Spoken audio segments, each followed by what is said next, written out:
My full rendezvous with Jayalalithaa was well over an hour, but TV time allowed only 46 minutes. Since Jayalalithaa gave me the privilege of sharing her life and thoughts with me, I owe it to her memory to share her full rendezvous with you. Jayalalithaa, it's such a pleasure to finally meet and talk to you. Thank you for giving me this opportunity. It's my pleasure. I have watched your political career over the years. It's been a very brave journey. More dramatic than any film script, hasn't it? It's been a tempestuous life and career. You've been through trials, triumphs, crises. How is it that you've never shown fear or anger or any other emotion? And I know you must have them. Yes, of course. I'm human like everyone else.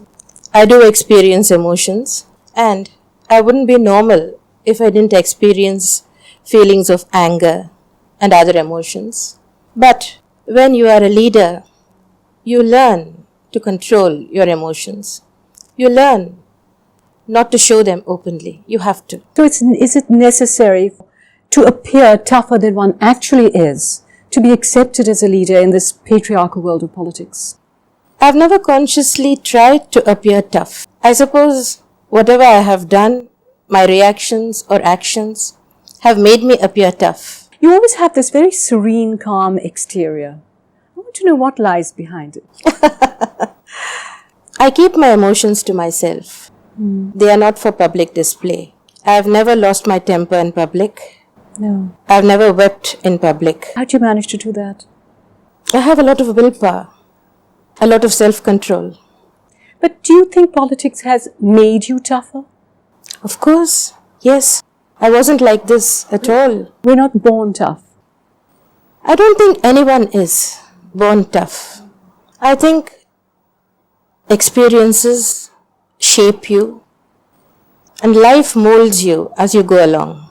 When I started out, I was very shy, terrified of meeting strangers. I'm a person who hates the limelight.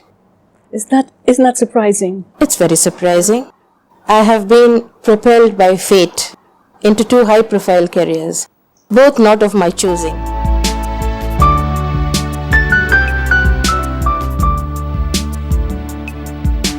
But let's go back. Do you think your childhood has a bearing on your present life and your present personality? None at all. I was brought up in a very traditional way by my grandparents.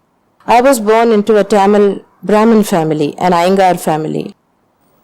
And I was brought up in a typical orthodox way. Your father died when you were 2. Yes. And he had gambled away the family fortune? Not exactly gambled away. He was a gentleman of leisure. Okay. My grandfather, that is my paternal grandfather, was the palace surgeon in the court of the Maharaja of Mysore. And he had built up a great fortune. And if he had been alive, probably, my mother wouldn't have had to act in films, and neither would I. But my father squandered away the family fortune. So your mother was a widow at the age of 20? Yes. That's very hard. My mother was married when she was just 11 years old. And so she was a widow at the age of 20 with 2 children? Yes. And beautiful. She was a very beautiful lady. It's a very difficult position for a woman. Yes. At the age of 20. She had to go out and work to support you both, didn't she? Yes. She was working in the secretariat at Bangalore. And how did she subsequently enter films? I had an aunt, my mother's younger sister, who was a very bold and adventurous sort. She first became an air hostess. That was considered something very daring. Very daring in those days. Very daring and adventurous in those days. And after that, she became an actress. She entered films. So she came to live in Madras. Then she invited my mother to come and live with her. And mother thought it would give her an opportunity to put us in good schools, my brother and myself, here in Madras. So she came here actually to keep house for my aunt. Since my aunt was already working in films, a number of producers and directors used to come home to see her. So they happened to see my mother. They were struck by her looks.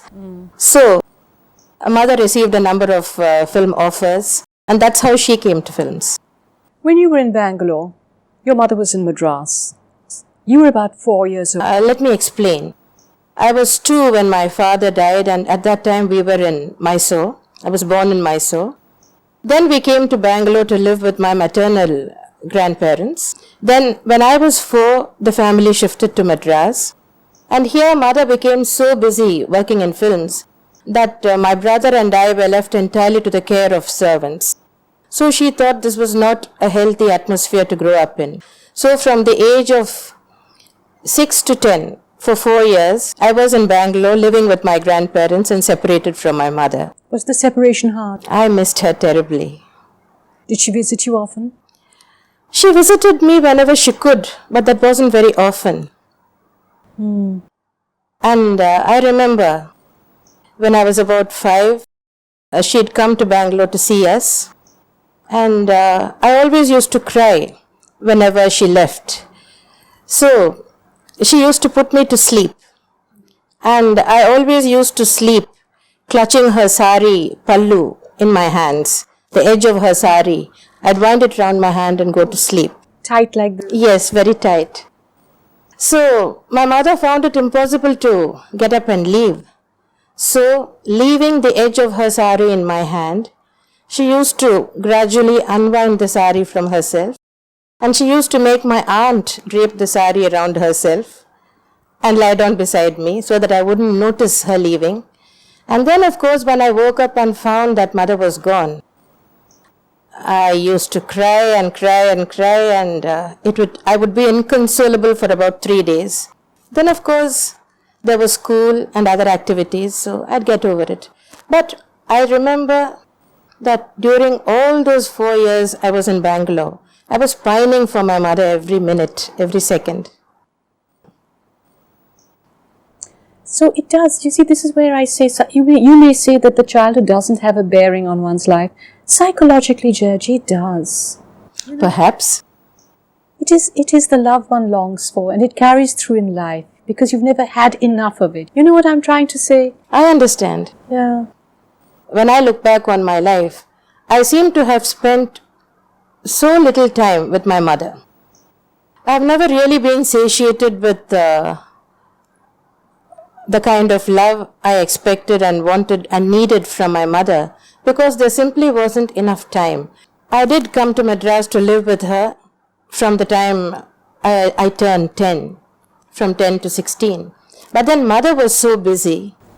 She used to leave in the mornings before I woke up. She used to leave for work. And most days she would come back only after I'd gone to sleep. I remember once I'd won the first prize for an English essay I'd written at school. And I was so anxious to show this essay to her and show her the prize I'd won. I stayed up long past my usual bedtime. It was, I think, midnight when mother came back, and she found me sleeping on the sofa in the living room. So she asked me what I was doing there, why I wasn't in my bedroom. Then I was holding the prize I'd won and my notebook with my essay in my hands. I was clutching them. So I showed them to her. So that is one of my treasured memories.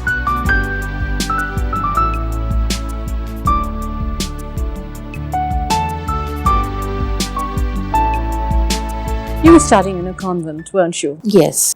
Would you say perhaps those were the only normal years you've had? Yes, indeed. When I look back on my life, the days I spent at school were the happiest, most normal days of my life. I first went to Bishop Cotton Girls High School in Bangalore and later to Presentation Convent Church Park in Madras. Tell me about your school days. Did you have the normal schoolgirl dreams and crushes and things like that? Yes, indeed. I remember having a great crush on Nari Contractor. The cricketer? The cricketer. I used to go to test matches just to watch him. And I had another great crush on Simi Garewal. He'll be delighted. And who else? No one else that I can collect photographs of. Yes, I did. I used to collect photographs of Contractor and Simi Garewal, and I used to be very fond of Nutan. Yes. Did you ever get to meeting Simi Garewal? I don't think we've ever met, no. Sometimes it's better to leave one's fantasies as they are, don't you agree? Yes. One of my favorite films even today is Jungli, the Yahoo song. What is your all-time favorite song? I can't think of just one, there are so many. Tell me some of them. There was a song in Do Aankhein Barahat, Ae Malik Tere Bandhe Hum. That's one of my favorites. Can you sing it? Not now, I'm out of practice. Even one line? Just hum it even. It's ages since I've sung. Ae Malik Tere Bandhe Hum.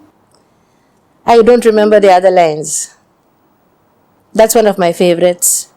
Then Aaja Sanam, Madhur Chandni Oh, I Mein love Hum, that. Chori Chori. Can you sing that? I'll sing it with you. I'm out of practice. I'll sing it with you. आजा सनम मधुर चांदनी में हम तुम मिले तो वीरानी में भी आ जाएगी बहार झूमने लगेगा आसमां झूमने लगेगा आसमां कहता है दिल और मचलता है दिल मेरे साजन ले चल मुझे तारों के पास लगता नहीं है दिल यहाँ लगता नहीं है दिल यहाँ. One of my favorites. But tell me, is it true that your school friends used to mock you about your mother being an actress? Some of them, yes. They used to do that. You've said it gave you a terrible inferiority complex at the time. Yes, of course. You see, these were girls who came from the upper crust of society, born into wealthy families. And though I was born into a wealthy, aristocratic family myself, those days I didn't know how to retort, how to talk back. Those days I was rather tongue-tied.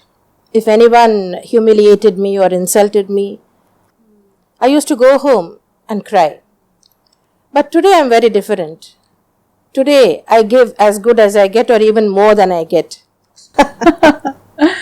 But tell me. But it is true that some of my schoolmates, my classmates, used to mock at me because mother was an actress. And I think they did that because she wasn't a leading lady. If she had been a topmost star, one of the leading stars of her time, I think they would have probably envied me. But mother was a character actress. She used to play mother's role, sister's role, so probably that was the reason why they looked down upon me. Children can be very cruel. They can be, they were. They were very cruel. Yes, but probably subconsciously I tried to make up for that by always standing first in class. I was a brilliant student. I stood first in every subject constantly. And when I left school, this is one of my most cherished memories. I won the award for the best outgoing student of the year. That is the best all-rounder, the one who was most proficient in studies, in conduct, in sports, in extracurricular activities, in everything. I was the unanimous choice of the headmistress and the teachers. I believe so. Until today, I consider that my proudest achievement. I can understand that.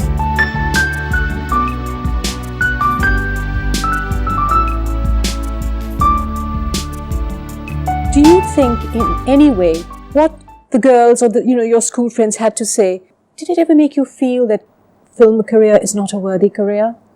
I wouldn't say that. I was just not interested in a film career.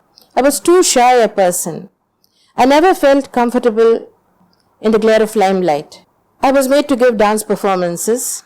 I performed my debut in Bharatanatyam, my Arangetram at the age of 12. And I used to hate getting up on the stage and dancing in front of a crowd. Really? Yes, but my mother made me do it because mother was very interested in the fine arts. So she wanted me to become a great classical dancer like Yamani Krishnamurti, like Bala Saraswati, like Kamala Lakshman. So that's why from the age of 4, I was tormented with dance lessons. Whereas you were far more academically inclined. Yes, that was my inclination, natural inclination. I'm a behind-the-scenes person. If I had had my way, probably I'd have done a lot of research, Probably I might have won a Nobel Prize like Professor Amartya Sen. You still could. You never know. At the age of 16, you were on the threshold of an academic career. You'd won a scholarship to join college. Yes. That was when your mother pressurized you into acting. Correct. Did you resist it? I tried. For about 3 days, there was a battle royal at home. I wept, I raged, I argued. But then, what can one do when one is 16? I was just a child and I couldn't run away from home. And then mother explained the family circumstances to me. She told me that now she was not getting too many film offers. My grandfather had retired. So we had to support my grandparents, my aunt and her children. And my brother hadn't completed his education. So mother let me understand that there was no other way out really, that I had to earn and support the family. So when she explained the family circumstances to me, I was, to put it mildly, shocked. Because until then, I had the impression that we were very wealthy. Mother had never allowed her worries to bother me or my brother. Right from the time we were born, we grew up thinking that we were millionaires' children. She gave us the best of everything. That we had the best of food, the best of clothes. We went to the best schools. And anything we wanted was there the next day.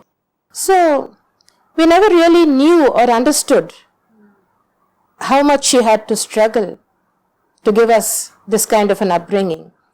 So when I finally understood, then my whole attitude changed.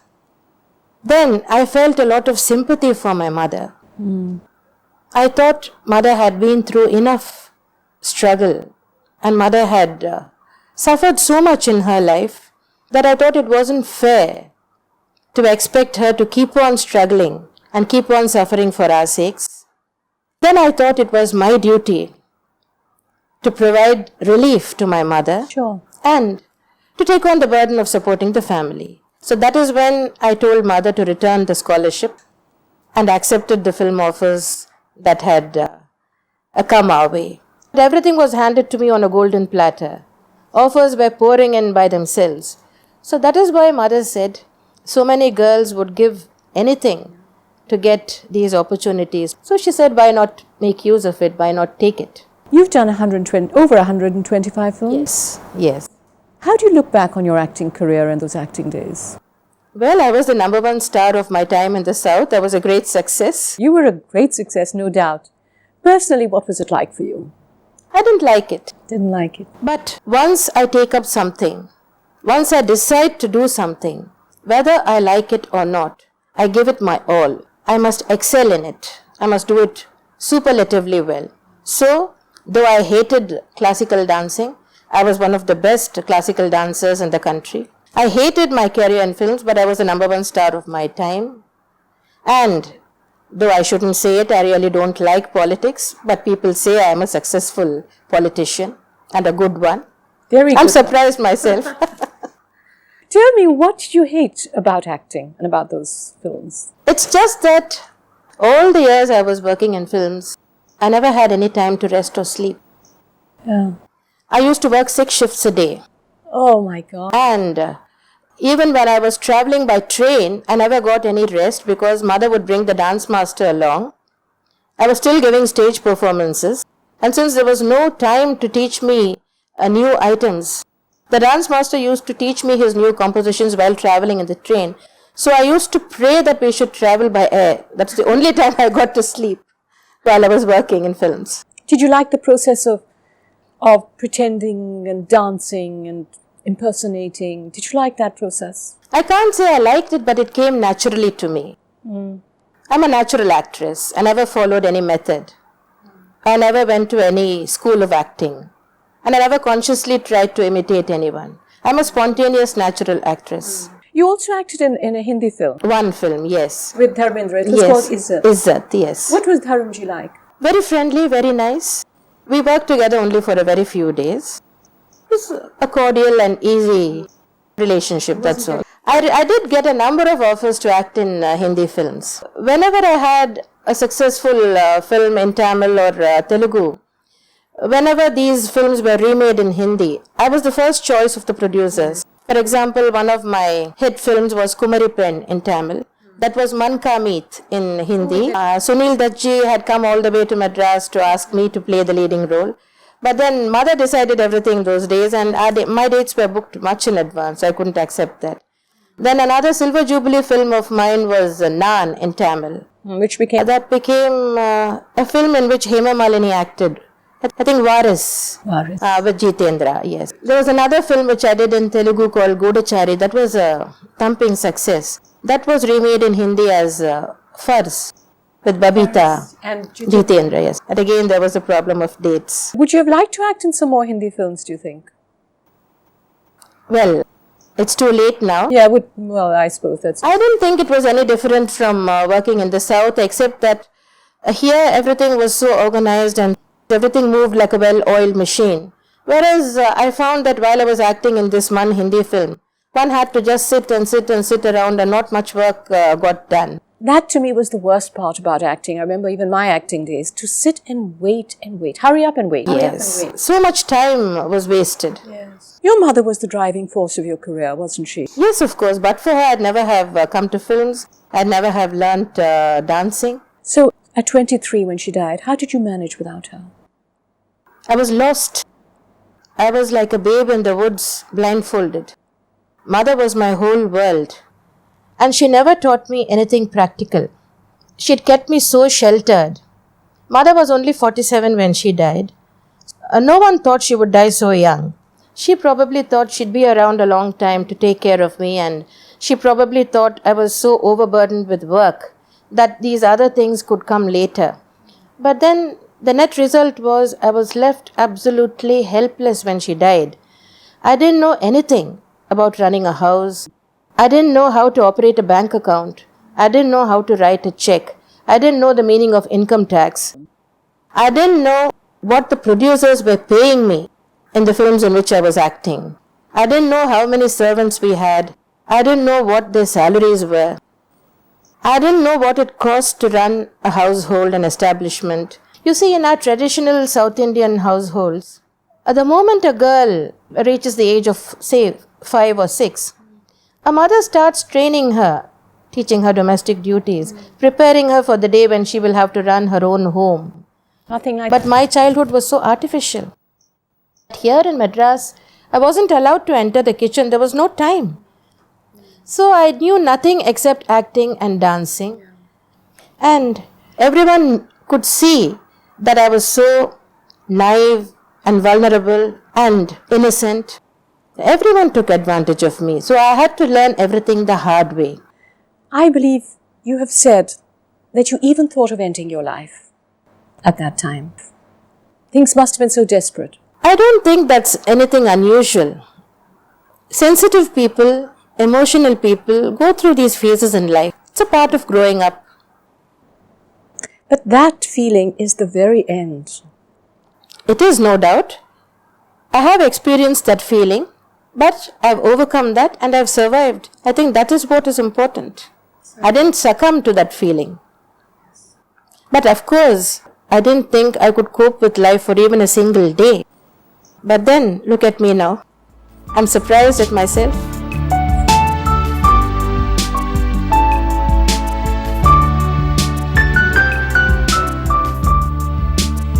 Your life changed when MGR entered it. You did 28 films together? Yes. And he brought you into politics. Yes. Did you fall in love with him? I think everyone who met him fell in love with him. He was a charismatic figure. When I was a child, I used to see his sword fights, his fencing in films. He was famous for his swashbuckling roles in films. He was famous for his sword fights, fencing scenes. And his partner in most of these scenes was the famous villain, P.S. Veerappa. So after seeing these films, my brother and I used to come home. And then we used to have these mock fights with sticks. And I was always MGR and my brother was always the villain. And I always used to win because I was MGR. Oh, that's lovely. So the hero worship started when I was a child. What was he like as a person? Because you obviously knew him very well and he trusted you a lot because you had such a long association with him. What was he like as a person? He's a mystery to us, we never even saw him. He was a very warm and caring kind of person. And after mother died, he replaced her in my life. So he was everything to me. He was mother, father, friend, philosopher, guide, everything to me. He sort of took over my life. Was he dominating? Yes, both my mother and Mr. MGR were very strong characters. They dominated my life entirely. They were the two major influences in my life. While mother was there, she dominated me completely. And after mother, Mr. MGR dominated my life completely. Were you in awe of him? Not in awe of him. I was never in awe of anyone. But I respected him a great deal. I admired his intellect. And I felt a lot of sympathy for him because he had a very hard life too. Did he? Yes, his father died when he was just a baby, just like me. And his mother had to struggle a lot to bring him up. And at the age of 7, he had to join a touring theatrical company because there was simply no food to eat at home. Oh. So he became a stage actor at the age of 7 and later continued and then came to films, and he had to struggle a long while before he really tasted success. So he came up the hard way. You said you weren't in awe of him. Perhaps that is what he liked. Maybe. That you could talk to him without treating him like a demigod, which everybody else did. To the public, he was a demigod. To the adoring public. To me, he was my guru, to whom I looked up to, my mentor, my teacher, my guide. So, I did respect him a lot. He was very possessive of you though, wasn't he? Pardon? He was very possessive of you. Maybe, perhaps. He didn't want you to work in films outside. But I did. He didn't want you to. But you still did. No. I did more than 125 films and acted with all the top leading men in Tamil and Telugu. After a point, I stopped acting with other artists. But I did the maximum number of films with him, 28.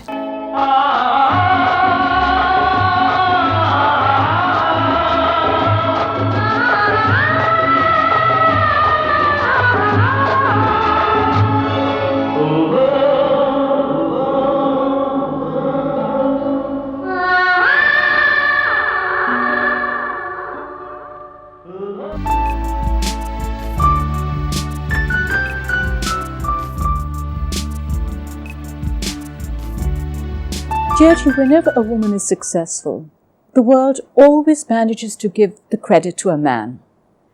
It seems to me that your greatest battles which you have fought and won were after MGR died. You're absolutely right. Because as long as he was there, he was the leader. I only had to follow his instructions. After his death, I was left to fend for myself. I was left totally alone. And he didn't smoothen the way for me to become his successor. He didn't. He didn't.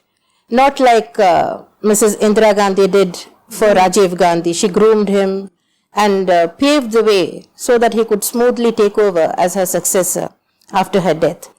But though Mr. MGR introduced me to politics, he didn't make anything easy for me. I had to fight and struggle my way up, every inch of the way. And I really didn't want it. After his death, I just wanted to quit politics. But the party workers wouldn't allow me to do so. But why should you want to quit politics? Why should women not be in politics and be in a commanding position and have power? I came to politics only because he invited me to do so, only to be of help to him. I never had any personal ambition. So after he died, I didn't really want to continue. But my party men and party women wouldn't allow me to quit. That's usually the case. Yes, that's what happened. Actually, that has happened with quite a few other leaders as well. It's not been of personal volition so much as pressure from the party.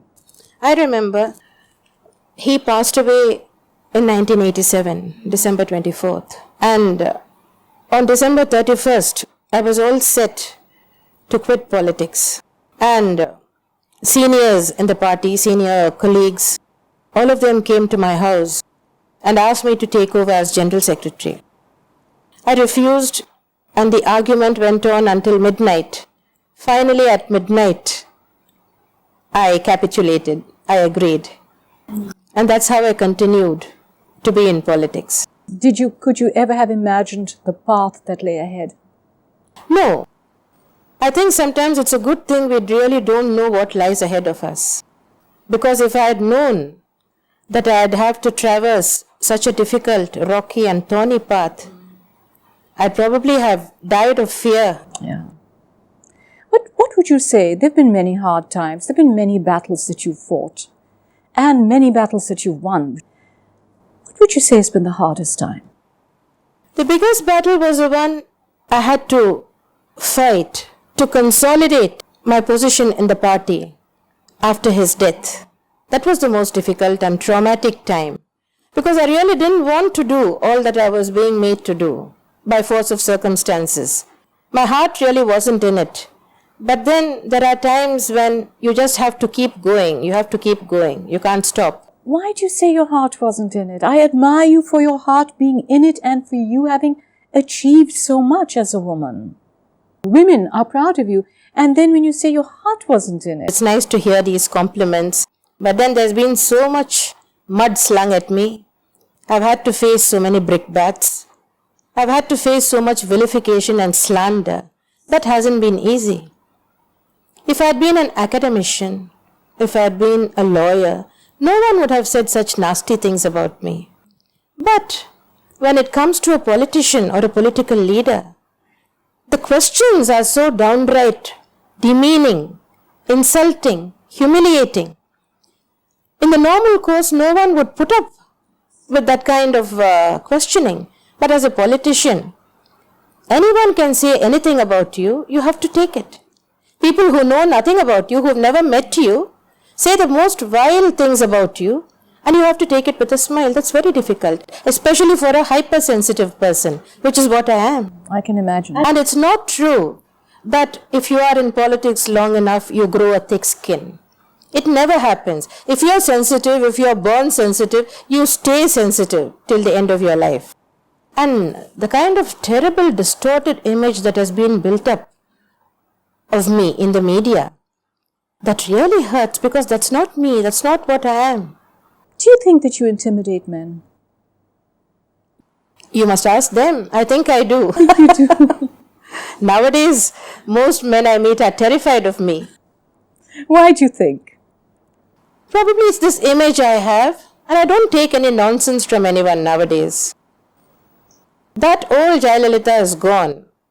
The Jayalalithaa who used to be tongue-tied when someone insulted her or someone was rude to her, who didn't know how to answer back, who didn't know how to retort, who used to keep quiet, withdraw into herself, cringe inwardly, who used to wait to go home and then shut the door and cry in a dark room. That Jayalalithaa is gone, dead forever. I don't think I've said this before, I'm saying this now. I am not one who goes looking for a fight. Generally, I am very reserved. I speak only if I am spoken to. But if a fight comes my way, I won't run away. And nowadays, if someone gives me one blow, I'll give back 10. I don't take any nonsense from anyone nowadays. Life has made me like that. I wasn't like this before. You asked me why I said my heart isn't in politics.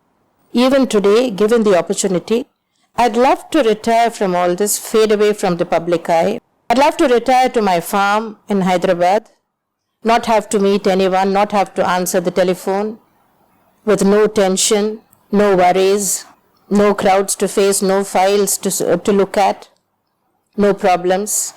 I'd love to live like a recluse. At heart, that's what I am. I am in the midst of everything. I am in the thick of everything. I am in politics up to my neck. But yet, I am not a part of it.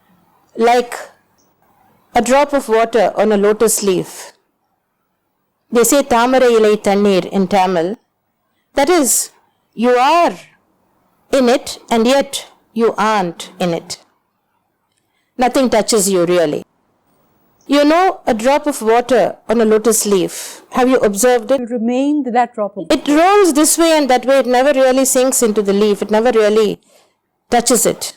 Doesn't merge with the leaf. And if you tilt the leaf, it rolls off. So, mentally I have become like a sannyasi. That's the way I'm living now.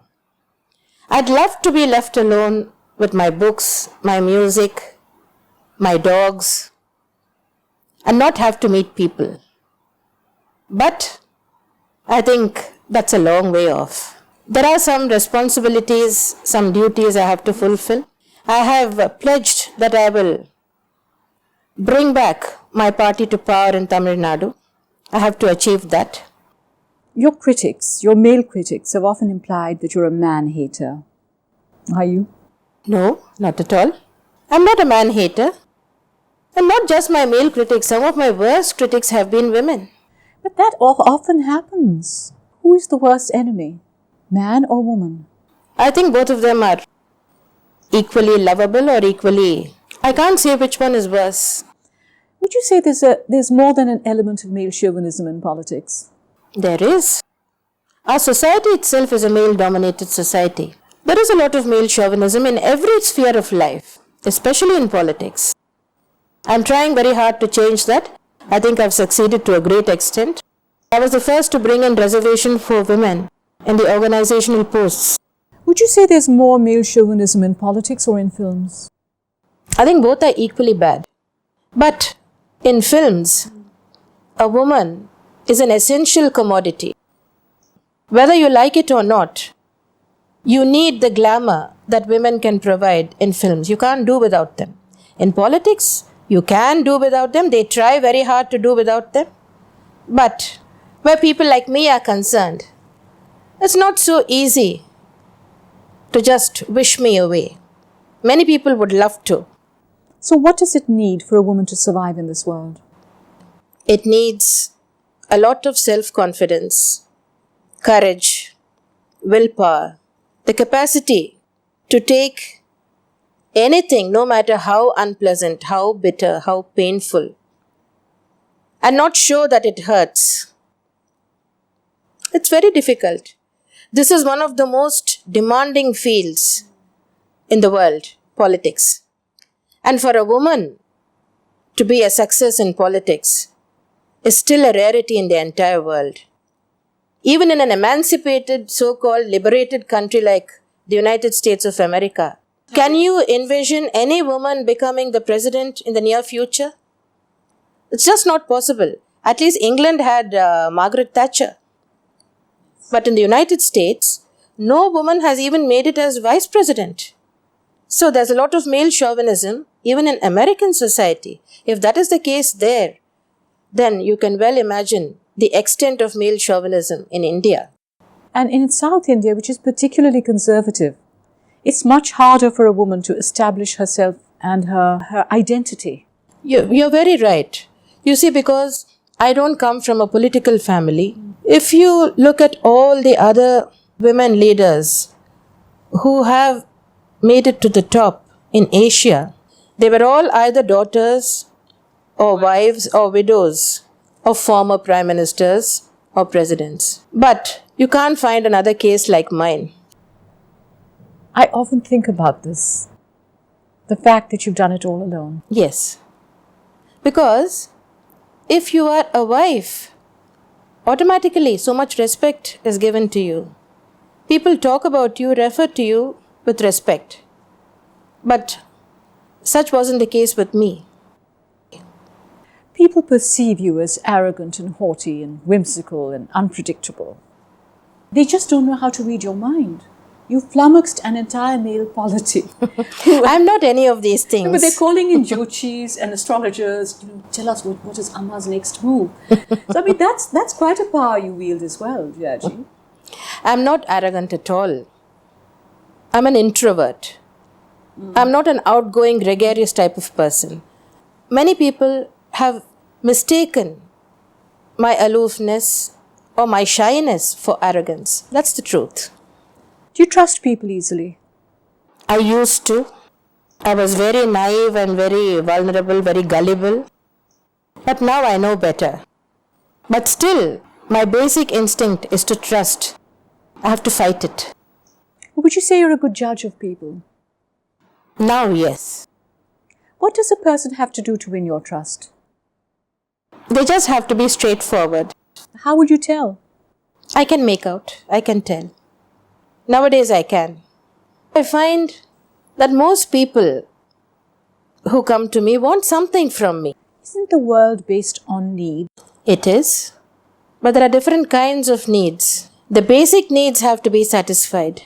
That is food, clothing, shelter. Those are basic needs which no one can deny, which no one should deny, which should be fulfilled. But then there are other needs which are based on greed and avarice, which are not really needs. No, that's being acquisitive. Yes, acquisitive, and some people want to attain a certain position in life. Yeah. There are these social climbers, professional climbers. How do you deal with criticism? To survive, we have to find ways of survival. Do you cut it out of your life, deny it? Do you let it affect you? Do you pay heed? What do you do? I recall Margaret Thatcher saying in an interview that when she was Prime Minister, the first thing in the morning, her staff would put up a file to her with all the newspaper clippings of the day. And when she saw unjustified criticism about her, she used to get so upset. It spoiled her entire day. She wasn't able to function properly, wasn't able to work properly.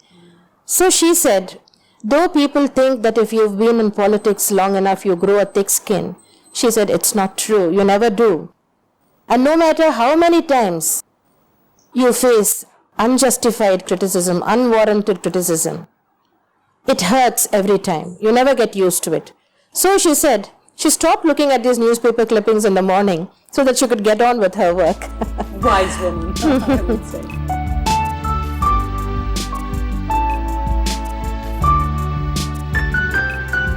You've come in for a lot of criticism because of your association with Shashikala Natarajan, and yet you continue to stand by her, despite all the criticism. Why? Why do you do this? She's a much misunderstood and maligned person, and she has been the target of a lot of vilification and persecution simply because of her loyalty to me and her closeness to me. If it were not for her friendship with me, no one would have attacked her the way she has been attacked. You know, she had to spend nearly a year in prison. She has suffered a lot. Most of the criticism has come from men who are politicians too. You see, it's impossible for someone to be in the thick of politics, run a political career and manage a household. But most men don't understand this because they have women at home, they have their wives or mothers to look after their households and their personal needs. Now, for example, I can't go out shopping. Someone has to do my shopping for me. And I have to leave at odd times, I have to leave in a hurry. There's no time for me to lock up the house or to see whether everything is safely put away. I just can't attend to these practical things. There has to be someone to look after my personal affairs and to take care of me too. She does all that quietly. So she to me is the sister I never had.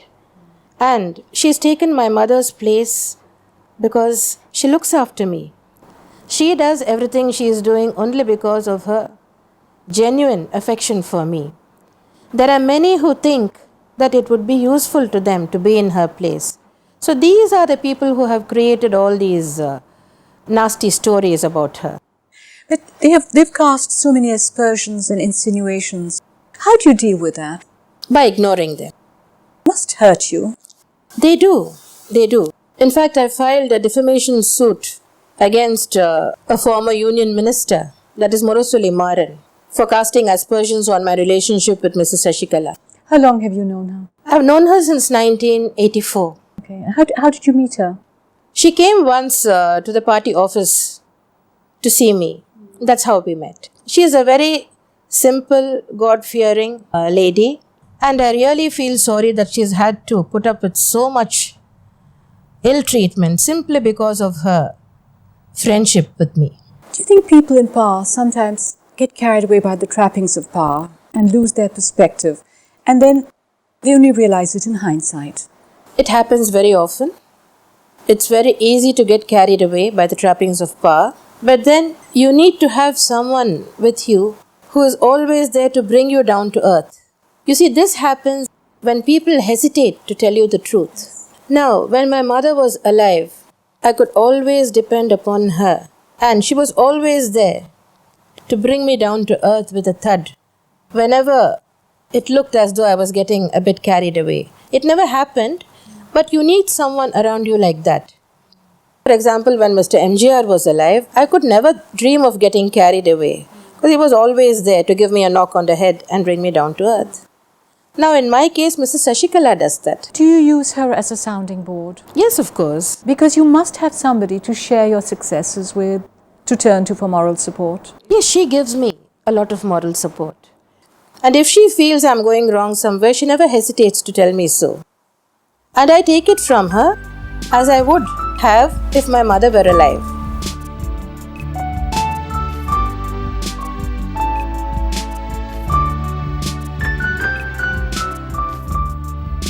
Jayalji, there are all these cases of corruption at the moment against you.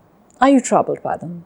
Not at all, because I know I will be vindicated in the end.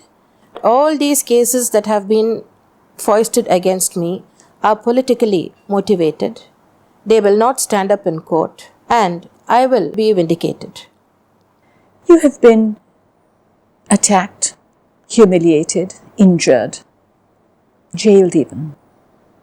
Don't you ever feel, this is not worth it? What the hell? I don't need this.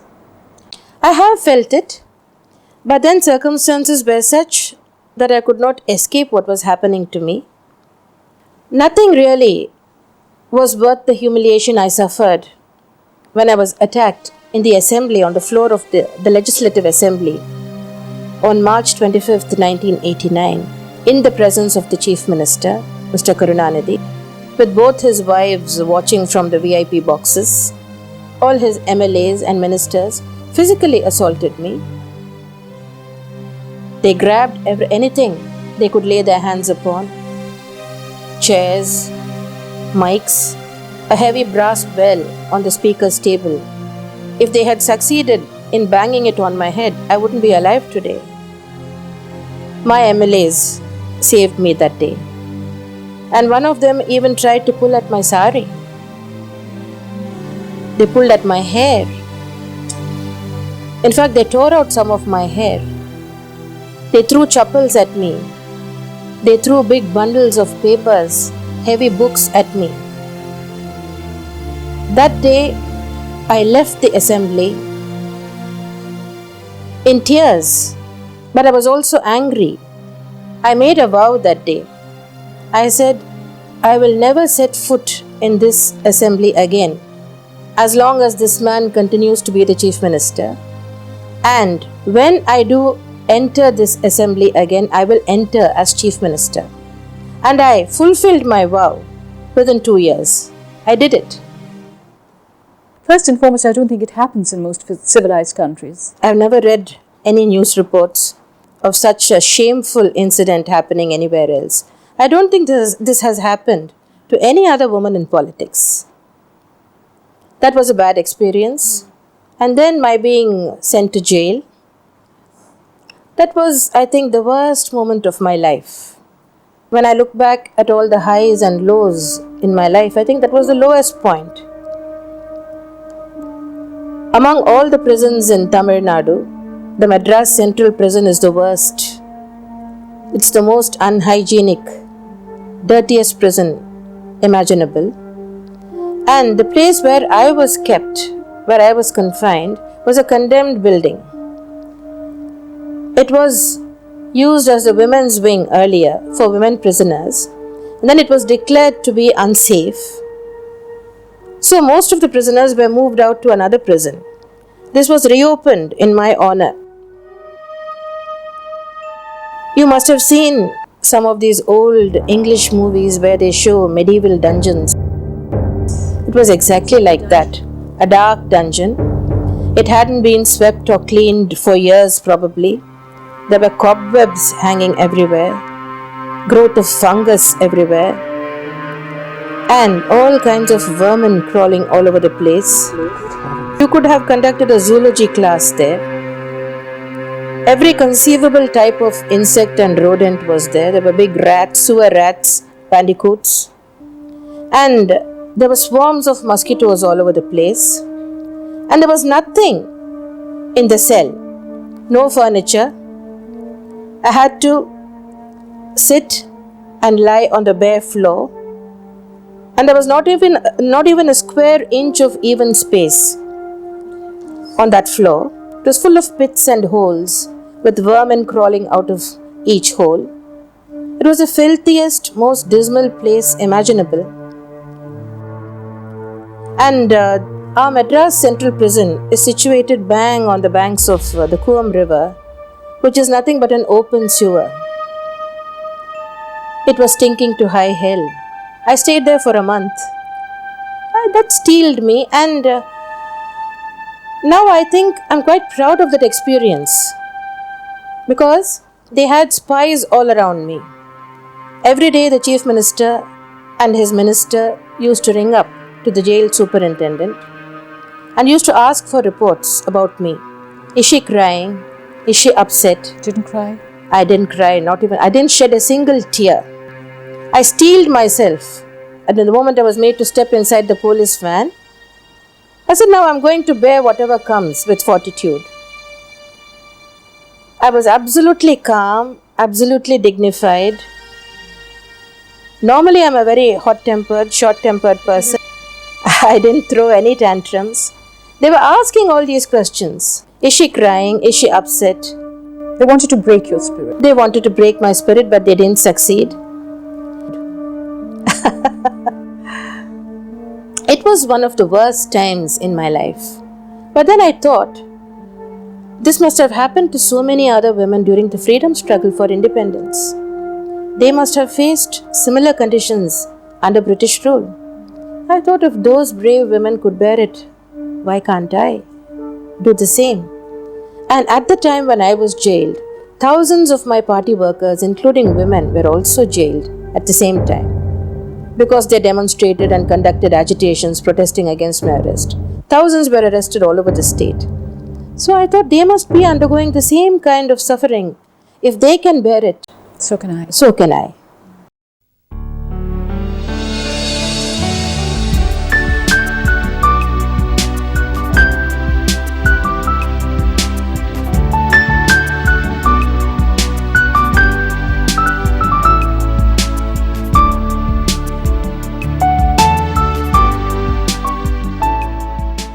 Jayaji, have you found unconditional love? No. I don't think there is anything such as unconditional love. I think it exists in books, in novels, in poems, in films, not in real life.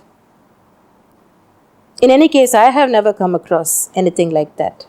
Politics is a very brutal process. Has it made you cynical? I think it would make anyone cynical. But I'm not a true cynic. Though I try to sound like one, I'm not. I still haven't lost my faith in mankind. Are you moody? Of course, yes. Any sensitive person is moody. You said just now that you're headstrong. You throw tantrums. Not headstrong. I said I'm hot-tempered, short-tempered. You're short-tempered. But I've never shown it in public. But at home you are. At home, yes. It's very difficult to put up with me at home. Really? Who suffers the consequences? Mrs. Shashikala. My staff, poor things. I'm a very demanding, exacting taskmaster. Yes. I'm a very hard worker. I'm a perfectionist. I'm very organized, very efficient. So I expect the people who work for me and work with me to be efficient too. Are you impulsive? I used to be. Today? No. Nowadays I weigh every step. I measure every step. I weigh the pros and cons. I think about the possible fallout, the possible consequences of any act of mine. I wasn't like this before. I would say I have developed to this extent over the last 10 years. How do you measure happiness? I don't think there is any way one can measure happiness. I believe in the law of karma. I believe that you are born not to be happy or to enjoy life. Each person is born as a result of one's earlier karma, and each person has some mission to fulfill in life. Perhaps he or she may not be aware of it. The only way one can achieve happiness, I believe, is to achieve moksha, that is, not to be born at all. You know, a friend of yours told me, so used to pain is Jayalalithaa that if she were given happiness, she probably wouldn't know what to do with it. I think it's too late to think of happiness like that now. To me, today, what happiness means is being free of care and being left alone on my farm, not having to receive visitors, not having to answer the telephone. That to me is happiness, true happiness and bliss. It's peace, actually, which you're looking for. Yes. Peace of mind. Yes, I don't aspire for anything more. Why did you never marry Jayaji? It just never happened. You never met the right person? Perhaps you could put it that way. Or was it that your expectations were too high? It just didn't happen, that's all. But did you ever meet somebody you would have liked to marry? Not really. But you liked the idea of marriage. I did like the idea of marriage, as any young girl would. Every young girl dreams of meeting the perfect man, meeting her Prince Charming, of marrying him and living happily ever after. Yeah. I too had those dreams as a teenager, as a young girl. But then, life taught me that such things don't happen to everyone, and it's unrealistic to expect happiness in life. What would have been the perfect man then? Maybe such a perfect man doesn't exist. What was your idea of a perfect man? I never really thought about it. But you said, like every girl, I had my dreams of the Prince Charming would come, the perfect man would come. What would he have been I like? just said that in a general sort of way. For example, I was brought up in a very traditional way. If my mother had got me married off at the age of, say, 18, even if it was an arranged marriage, I'd have settled down happily to domesticity. I'd have been perfectly content looking after my home, raising children, never stepping out of the house. I had no ambitions because at that time I didn't know how to rebel. I didn't really know how to think for myself. I followed where I was led. Do you miss not having a complete family today? Not at all. No? I really value my freedom and independence, and looking around me at so many failed marriages, looking at all the unhappiness that people have to endure in bad marriages, and in many families I've seen the way children are so ungrateful to their parents. Nowadays, young people are so insensitive. They just abandon their aged parents, throw them away into old people's homes, old age homes. When I see all this, I think it's a good thing I never got married and never had any children. Really, I'm surprised to hear you say this. You're being very honest. I would have thought that you'd have missed it. No, I value my freedom and I value my independence. I wouldn't have things any different. I like the way I'm living now. I'm free to make my own decisions. Of course, I have my obligations to my party workers. I have my obligations to the public. I have my duties to fulfill. But personally, I am untied, unfettered, unbound. I don't have to think in terms of pleasing anyone. I don't have to think in terms of doing something just in order to please someone else. That makes me sound very selfish, but not really.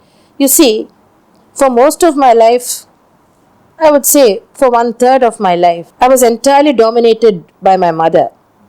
I only did what she wanted. I could never do anything which I really wanted. Then, for the other part of my life, and a major part of my life, I was entirely dominated by Mr. MGR. First, I had to enter films for my mother's sake. Then, I had to enter politics for Mr. MGR's sake. Now, I'm passing through the last phase of my life. 2/3 of my life is over, 1/3 remains. Now, I'm living for myself. Not in a selfish sense. I understand. At long last, I'm able to make my own decisions. But still, you see, there is the hangover, or rather, the consequences of my earlier life can't be wished away. Yeah. Mr. MGR brought me into politics. Yes. I'm still in politics. Yes, it's true. So I will be really free when I feel that I have fulfilled my duties and obligations to the public, to my party men and women. And then when I'm able to say goodbye to politics, then I will be really free. I'm going to ask you some trivia questions. You know, it's the lighter part of our program. Who would you say is the most beautiful woman in the world? Earlier it used to be Elizabeth Taylor. Now perhaps Aishwarya Rai. And who would you say is the most good-looking man, the most gorgeous man in the world? Clark Gable. You liked his kind of looks? Yes. Gone with the Wind is one of my favorite movies, all-time favorites. I've seen it so many times. But you like that kind of face, the debonair? Yes. I liked everything about Clark Gable. If a film were to be made on your life, who would you like to play Jayalalithaa? I don't think I would want a film to be made on my life. All right, suppose a film were to be made on your life, who would you be happy to see playing your role, playing you? Aishwarya Rai. I was hoping you'd say that because I thought that would have been the answer. I think Aishwarya Rai would be very suitable to play me in my younger days. But then to play me as I am now, or I'm likely to be in the future, I think it would be a little difficult. Who's your favorite cricketer? Now, of course, it's Sachin Tendulkar. If you were to come face to face with God, what would you say to him? I would ask him, why did you create this world where there is so much unhappiness? What is your greatest fear? I don't fear anything now. Jaya, finally one question. Are there any regrets?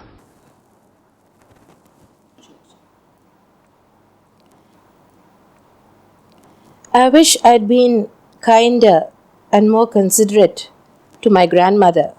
You see, after my mother died, I myself found it very difficult to cope. At that time, my grandmother had been totally dependent on my mother for everything. So, she began looking up to me. I was too young, too immature. I was so impatient with her. That is something I deeply regret. If I had the maturity which I have now, if I had had it then, I would have understood that she herself felt lost without my mother. Of course, I did take care of her, but I was so impatient with her. I wish I had been kinder and gentler. That is all. Jaya, this has been a wonderful evening for me. I cherish this time spent together. And I want to thank you so much for being so honest and so gracious. It's been a wonderful experience for me too. And I think it's a tribute to your charm and your charms of persuasion, your talent, that you've been able to elicit answers from me which no one ever could dream of doing until today. Thank you so much. I'm honored. Thank you for this rendezvous. Thank you too.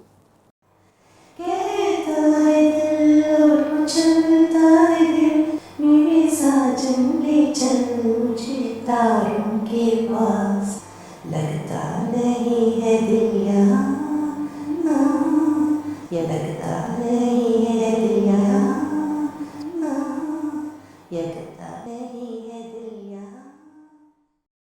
Am I